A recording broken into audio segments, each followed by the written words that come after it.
If you are seeing this, I, Sam Morozov, have officially and proudly survived a concert set comprised entirely of the works of Philip Sparke with the Spokane British Brass Band. That is a community ensemble in which I am very proud to play principal cornet. I've played a variety of roles in the cornet section, from second to repiano to soprano to various chairs in the solo row, but as of the past 2 seasons I've been lucky enough to sit in the principal solo seat, and I've been very, very proud to share the stage with some amazing local musicians. In spite of how much I talk it up, Spokane British Brass Band is a relatively casual ensemble as far as brass bands go. We usually do about an hour-long concert, never really any more than 60 minutes, 4 different times a year. We take a break for the summer and we come back and we do it all again. And it's really a come-as-you-are type of band. We play music that is, mid-grade, I would say. I've played harder music in other places, but brass band definitely poses its own unique challenges, especially when you do, again, ramp up the difficulty of said music. What I just performed earlier today with the band is probably the singular hardest set of music that I've worked on with them, and it was certainly one of the most gratifying to get to pull off, but it was a rather rocky road getting to that point, and I want to do a little story time today, also peppering in some clips from the concert, which you can see in full up above my head or in the video description. Big thanks to one of the band's cornetists, Taylor Hershey, for putting that video together, but as far as my little story time, let's hop in. If you're familiar with British brass bands, a few things may come to mind. For instance, the fact that they are, yes indeed, primarily comprised of brass, and a couple percussion, but aside from that, it is just brass. There are no strings or woodwinds to speak of, and that definitely speaks to a big point when it comes to working on hard or taxing music. You might have played hard or taxing music in an orchestra or a wind ensemble where you felt like you had the horn on the face quite a lot and you had to do some, high and loud and technical type stuff. That gets taken to a rather unprecedented new level in the British brass band, because all of a sudden, if you are a trumpet player, or a cornetist, I suppose, in a brass band, now you are the main melody instrument, and there again are no strings or woodwinds to come to the rescue and give you 8, 16, however many bars of rest when you most need it. No, you have to split it up among yourself and the other cornets to figure out how you are going to survive the concert. And again, I wasn't so sure I was going to survive this one. The music of Philip Sparke is pretty incredible. I would go as far as to say he is probably one of the best currently living, I think he's about 74 or 75, brass band writers on the planet. His music mostly centers around wind ensemble and brass band, and he's quite famous in the brass band scene for some, again, fairly technical, fairly strenuous types of works. As I mentioned, SBB, if you want to call it that, is a relatively casual brass band. We play all right, for sure, and I'm very proud to play with the band. However, if someone like me is principal solo, what does that say? Okay, it's probably not a professional or competition level band, and we're not necessarily used to playing stuff that's on Philip Sparke's level of writing. And in fact, when I was looking at the SBB library of music and trying to predict what would be on this Light a Spark concert, I saw a couple of pieces where I recognized the title, I recognized the piece, and I went, oh yeah, no way we're doing that. We are not cut out for that. We did all of the ones that I thought we wouldn't do. The prime example of that was Sparke's famous test piece, Year of the Dragon.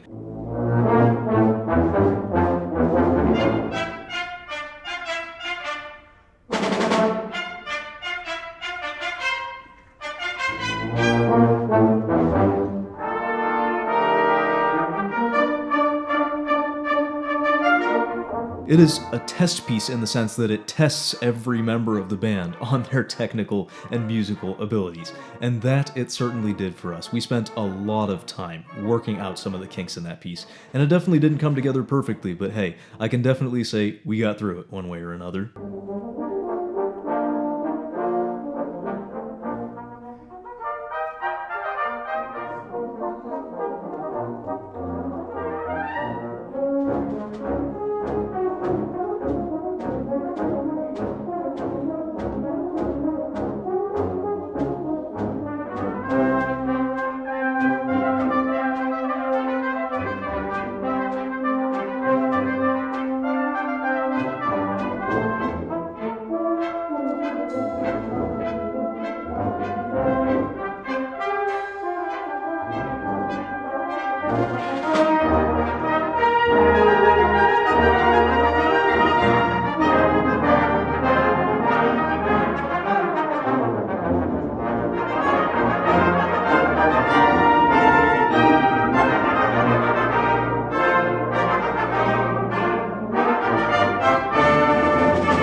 And something else you may know about the brass band is that some brass players actually have to switch to a different, less familiar instrument in order to play with the band. As you see to my right, trumpet players play cornet in the British brass band, French horn players play alto horn in E-flat, or tenor horn if you're of the UK or Australia or New Zealand type of leaning. I still think it's an alto horn, but we can talk about that another time. And what you may know about the cornet, as I've talked about many times on the channel, is it's supposed to sound and be played a little bit differently from the trumpet. And that's something that I've had to try and convince the front row cornets of in this band, is that you can't entirely play it like a trumpet, and sometimes that factors into your equipment decisions as well. For instance, this is a Denis Wick 2B with a fairly deep, traditional British-style cornet cup, and this is the type of mouthpiece I've used in brass band for the past 3 or 4 years. But the trouble is, with a set this strenuous, I wasn't so sure I would be able to keep up on equipment like that. In fact, we got done with our first rehearsal of this concert cycle, having played all that music on the Denis Wick 2B,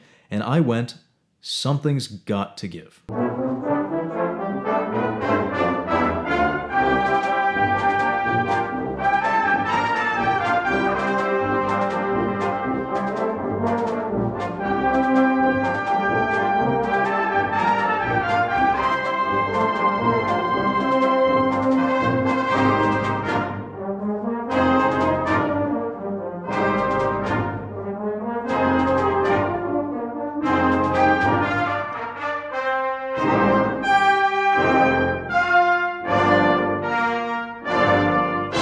As you may suspect, that's going to be the subject of the rest of this video, the fact that I've got several mouthpieces laid out over there. And that was the rockiest part of this rather rocky road, figuring out what sort of equipment I would play on in order to survive this concert. And spoiler alert, it wasn't what I expected. The Denis Wick 2 is obviously a rather cavernous mouthpiece with an inner diameter resembling a Bach 1 or 1 1/4, and a cup depth more like a shallow flugelhorn cup than anything resembling a deep trumpet cup. And arguably that's the proper way to do cornet playing, right? You want it to be right in the middle, supposedly, between trumpet and flugelhorn on the tonal continuum from bright to dark. There are more variables to that, in my opinion, like the speed and type of vibrato, and also the way that you attack notes and sustain them, but that's maybe something we'll get into another time. I really should do a video on what the cornet approach actually is, as that's something that I consider myself somewhat of an authority in, at least by American trumpet player standards. Anyway, as much as I would have liked to play on the Denis Wick 2B and not something more shallow or trumpet-like, the trouble was such that I was, okay, first chair solo cornet, and that leaves me to do A, a lot of solos, and B, a lot of top splits. So a lot of the time, the solo row is written in 2, 3, or even 4-part harmony, and generally, it just goes down the section. The first solo player plays the top line. If it's 3 harmony parts, then maybe the second player beefs that up, and 3 and 4 do the second and third line respectively. But generally, you either have 2 and 2, 2, 1, and 1, or everybody's got their own part going on. And that leaves me in a tricky spot because the rest of the front row in SBBB uses, C-cup type mouthpieces, things that I wouldn't dare bring to brass band, and they are actually the ones playing the bottom splits. Meanwhile, yours truly is trying to do solos and top split.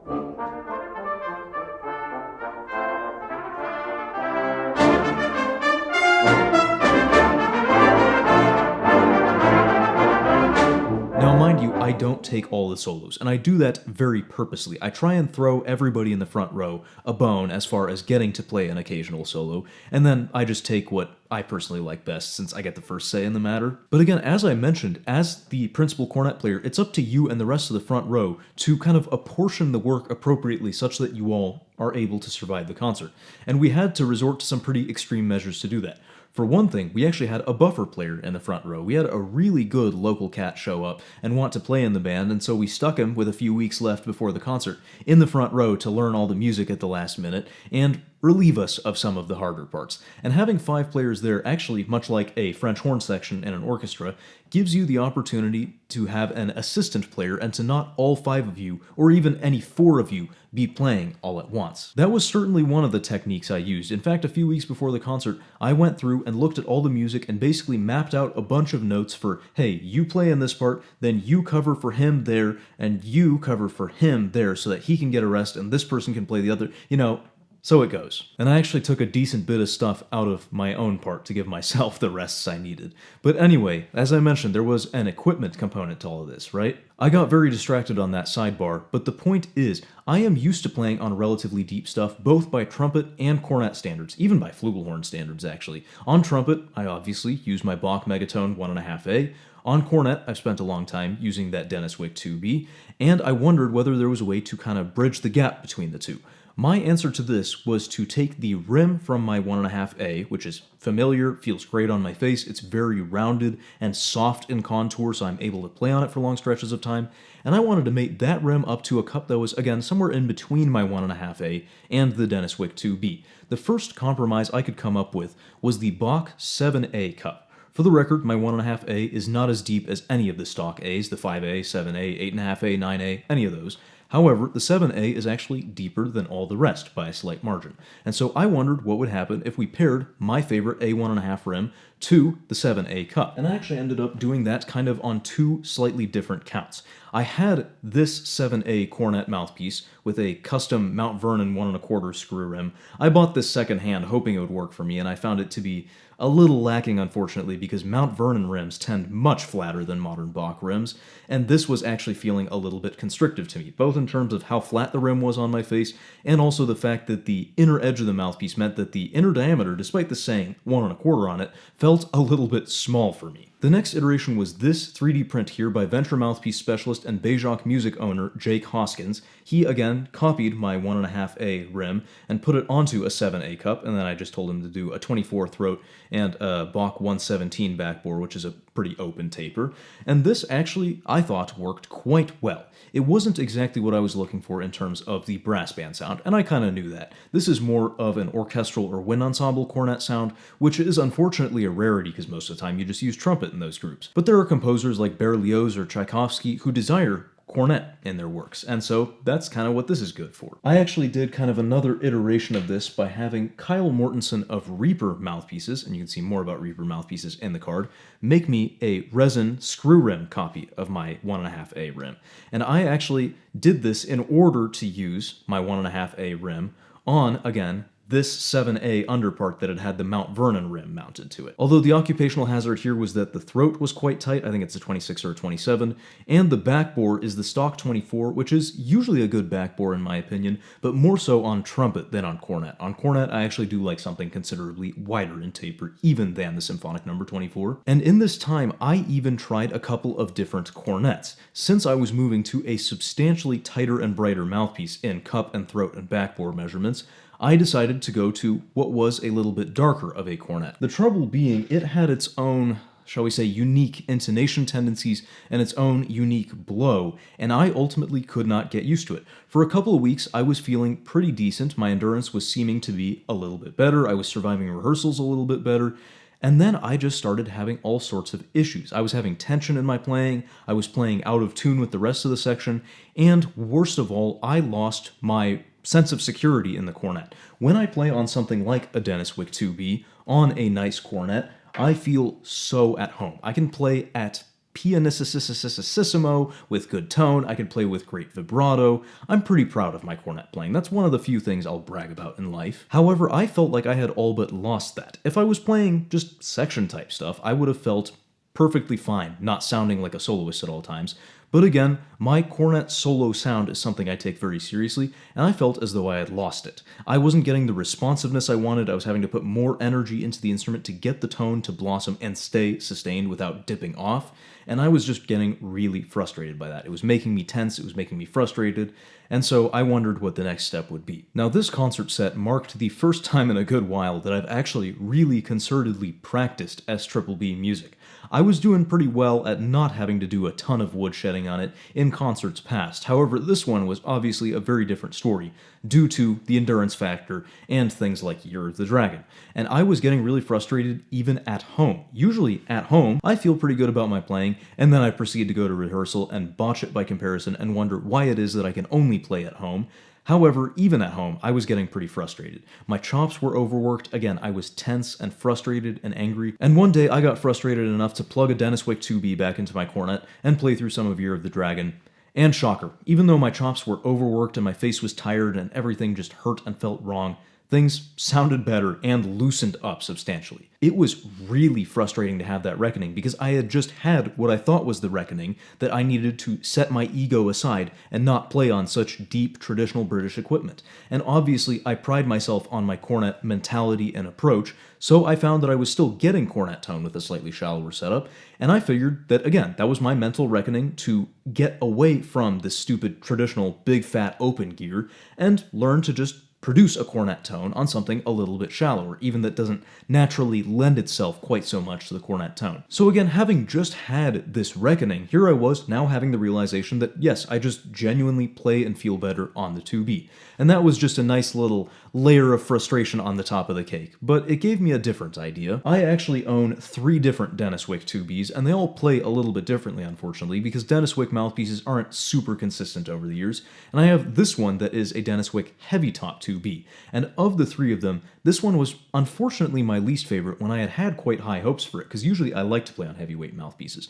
The trouble is, all of the Denis Wick 2Bs have a little bit too flat of a rim for me, which we talked about is not my favorite, and the trouble is the heavy top was the one for whom this issue was exacerbated the most. So I had a slightly different idea. Maybe you can even see it when you look at it closely, but I had this shipped off to Ken Titmus of KT Custom Mouthpieces, and he made it into a screw rim mouthpiece. I had him essentially copy, again, my 1.5A contour, another guy who can copy anything perfectly, even if it's in a rather different method from the Venture or Reaper type people, but he made me that screw rim that fits right on it and plays really nicely. Getting this mouthpiece back and playing on it a little bit at home and then taking it to a rehearsal the following day and actually surviving that rehearsal in spite of, again, that deep cup and big throat was that moment of we're so back that I truly needed. Obviously, I was still getting pretty fatigued. However, things were clicking back into place and I was feeling pretty good about it overall. And furthermore, the music was just coming together in the band generally, so things were feeling great. There was just one last iteration, one last little change that I would make that would really seal the deal for me. You guys remember this screw rim that Kyle from Reaper made me out of resin? Well, what if we combine these two? And now we have my ultimate cornet setup, what I would affectionately call my double custom Denis Wick 2B. Obviously, I needed 2 things to happen here. For Kenny to cut this for screw rims, and for Kyle to print off this copy of my Bach 1.5A rim.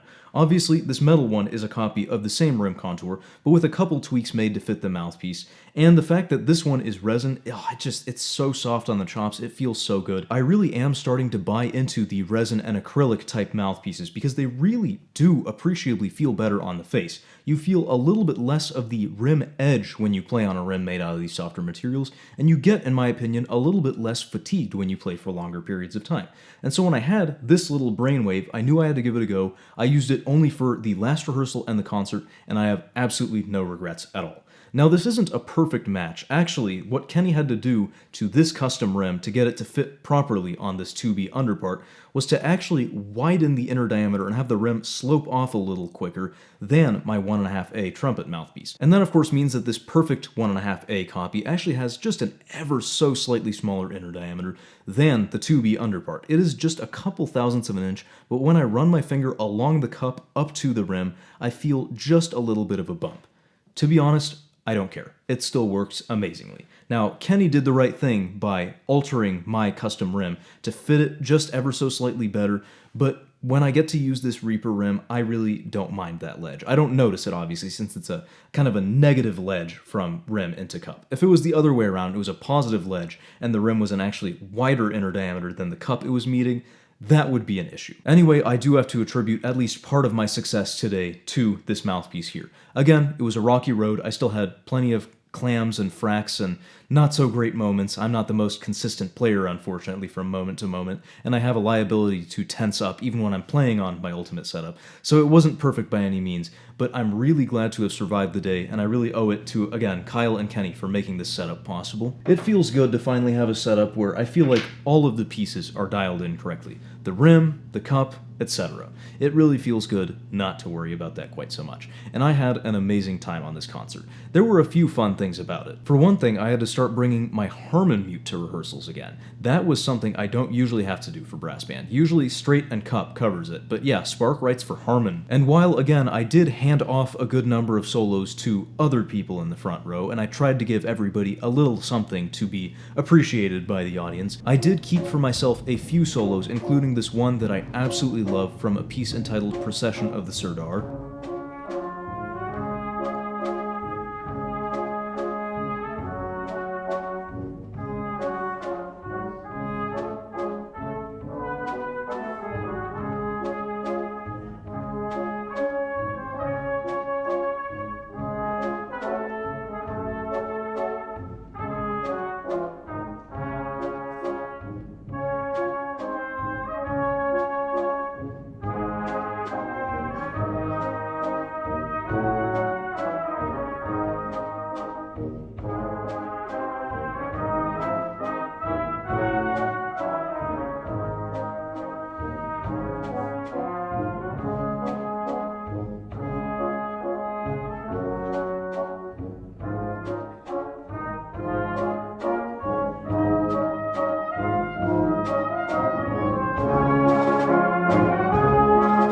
That ended up being the very last piece on the program, and boy was I feeling it by that point. I really had hardly anything left in the tank, and that solo definitely didn't go the best it could have gone. However, I'm just glad and proud to have been able to maintain my cornet tone and phrasing to the bitter end of the concert.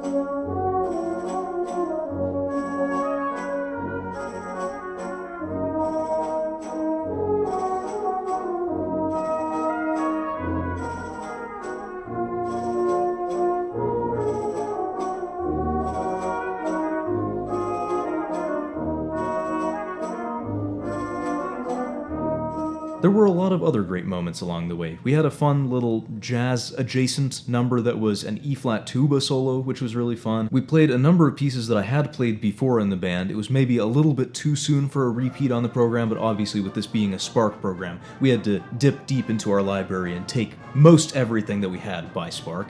And so I got to revisit a really fun march called The Centurion.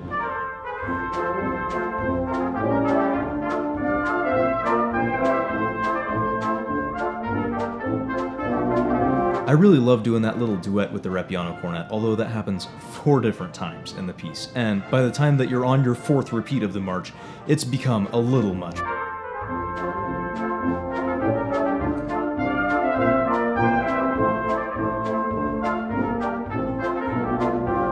That was another case of, hey, maybe only 2 of the solo cornets need to be playing at any given time. We definitely had all 4 or 5 of us playing at certain points, but for several of the march strains, I said, okay, first time through, you and I play, second time through, you and you play. And that's really the only way we were able to survive it, given all the repeats.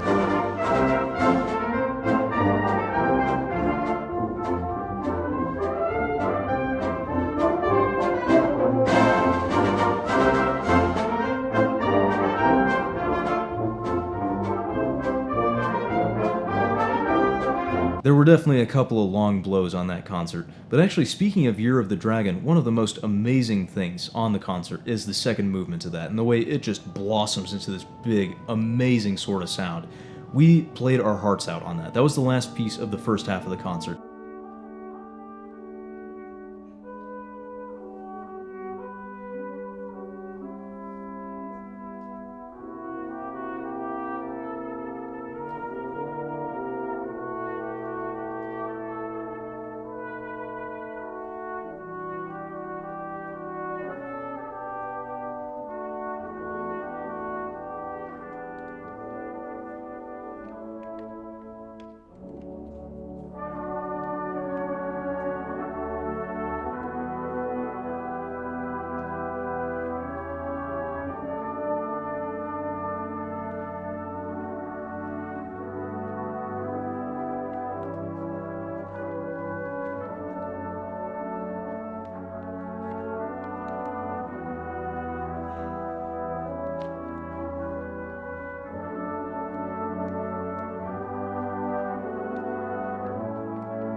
I wondered whether I would have any chops going into the second half.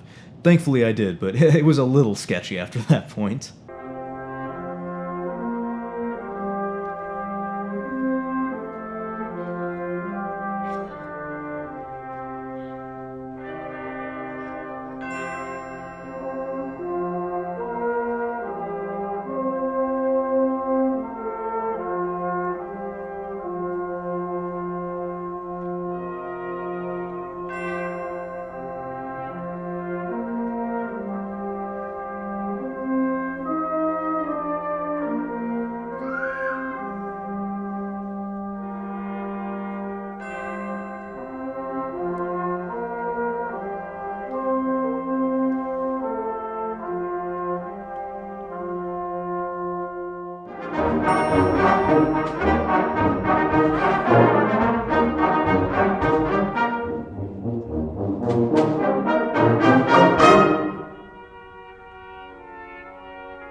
Again, I'm always so proud to get to play in and talk about and represent SBBB. It truly is a good bunch of A-grade humans playing some really A-grade music.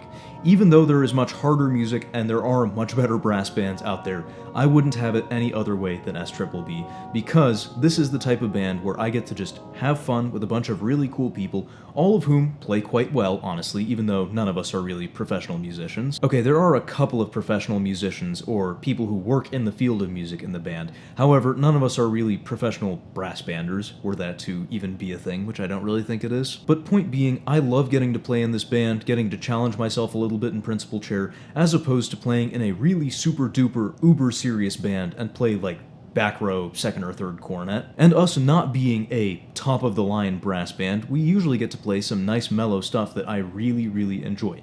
Truth be told though, even this more technical stuff, even if I'm not a technical player, really did grow on me over time, and I'm very glad that we got to have this experience of the Light a Spark March 2026 concert. I hope you enjoyed this story time, and I hope you will go check out the SBBB YouTube channel. Again, Taylor Hershey has put together a video of this concert and our previous, so do make sure to check those out and give the band a listen. I think it's well worth your time. If you're in the Spokane area, all of our concerts are free, and you can see our program schedule and previous concert programs on sbbb.org.